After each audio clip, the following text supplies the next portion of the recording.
ശിവ, ആ നീ ഇവിടെ ഉണ്ടായിരുന്ന? എടാ അടുത്ത ആഴ്ച നിന്റെ കാറൊന്ന് കിട്ടോ? കാറോ? എന്തിനായിരുന്നടാ? എടാ അവളുടെ വീട്ടുകാരൊക്കെ വരുന്നുണ്ട്, അപ്പൊ ഒന്ന് പുറത്തൊക്കെ പോകാൻ വേണ്ടി.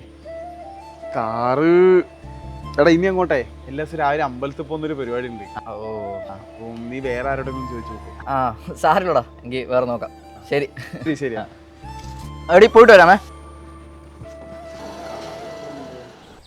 ആ ശിവേട്ടാ, അഞ്ജു ഇതേതാ കാറ്? അത് ഞങ്ങളുടെ പുതിയ കാറ്. ആ ശരി, എപ്പോ മേടിച്ച്? അത് ഞങ്ങൾ കേരള വിഷന്റെ പുതിയ കണക്ഷൻ എടുത്തു. ഓ, അതിന് കാറുമായിട്ട് എന്താ ബന്ധം? കേരള വിഷന്റെ പുതിയ കണക്ഷൻ എടുക്കുന്നവർക്ക് കണക്ട് ആൻഡ് വിൻ വഴി 2 കോടിയുടെ വരെ സമ്മാനങ്ങൾ നേടാനുള്ള അവസരമുണ്ട്. ഞങ്ങൾക്ക് കണക്ട് ആയി അങ്ങനെ കിട്ടി. അത് മാത്രമല്ല, ബമ്പർ പ്രൈസായ EV കാർ, എല്ലാ മാസവും 5 സ്മാർട്ട് TV, പിന്നെ ഇലക്ട്രിക് സ്കൂട്ടർ, അങ്ങനെ ഒട്ടനവധി സമ്മാനങ്ങൾ നേടാനുള്ള അവസരമുണ്ട്. പിന്നെ ഹൈലൈറ്റ് എന്താണെന്നറിയോ? ഓഗസ്റ്റ് 31 മുമ്പ് പുതിയ കണക്ഷൻ എടുക്കുന്നവർക്ക് 15 ദിവസത്തെ എക്സ്ട്രാ വാലിഡിറ്റി കിട്ടും. അതായത് 30 ദിവസത്തെ പ്ലാൻ എടുക്കുന്നവർക്ക് 45 ദിവസത്തേക്ക് അത് നീട്ടി കിട്ടും. എന്നാ പിന്നെ ഞാനൊരു കാറ് മേടിച്ചാലോ? എന്തിനാ ആലോചിക്കുന്നത്? പുതിയ കണക്ഷൻ എടുക്ക്. എപ്പോഴും പാട്ടക്കാരിൽ തന്നെ അമ്പലത്തിൽ പോയാൽ പറ്റില്ലല്ലോ.